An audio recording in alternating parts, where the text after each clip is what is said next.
Romanos, capítulo 4. Portanto, o que diremos do nosso antepassado Abraão?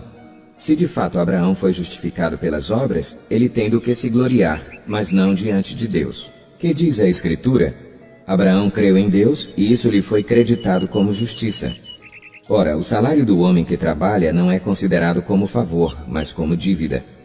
Todavia, àquele que não trabalha, mas confia em Deus, que justifica o ímpio, sua fé lhe é creditada como justiça.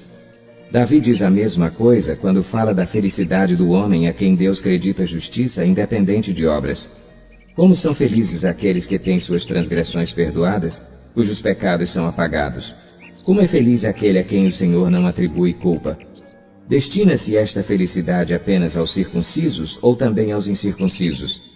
Já dissemos que, no caso de Abraão, a fé lhe foi creditada como justiça. Sob quais circunstâncias? Antes ou depois de ter sido circuncidado? Não foi depois, mas antes.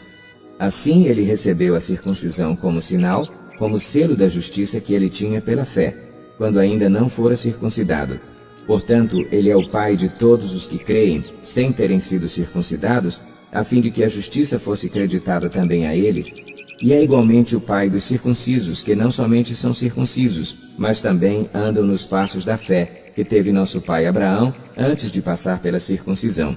Não foi mediante a lei que Abraão e a sua descendência receberam a promessa de que ele seria herdeiro do mundo, mas mediante a justiça que vem da fé.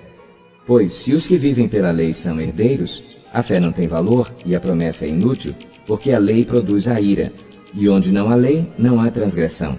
Portanto, a promessa vem pela fé, para que seja de acordo com a graça, e seja assim garantida a toda a descendência de Abraão, não apenas aos que estão sob o regime da lei, mas também aos que têm a fé que Abraão teve. Ele é o pai de todos nós, como está escrito: Eu o constituí pai de muitas nações. Ele é nosso pai aos olhos de Deus, em quem creu, o Deus que dá vida aos mortos e chama à existência coisas que não existem como se existissem. Abraão, contra toda esperança, em esperança creu, tornando-se assim pai de muitas nações, como foi dito a seu respeito, assim será a sua descendência. Sem se enfraquecer na fé, reconheceu que o seu corpo já estava sem vitalidade, pois já contava cerca de 100 anos de idade, e que também o ventre de Sara já estava sem vigor.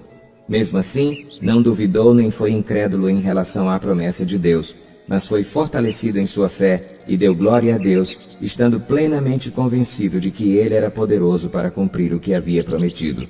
Em consequência, isso lhe foi creditado como justiça. As palavras "lhe foi creditado" não foram escritas apenas para ele, mas também para nós, a quem Deus creditará justiça, a nós que cremos naquele que ressuscitou dos mortos a Jesus, nosso Senhor. Ele foi entregue à morte por nossos pecados e ressuscitado para nossa justificação.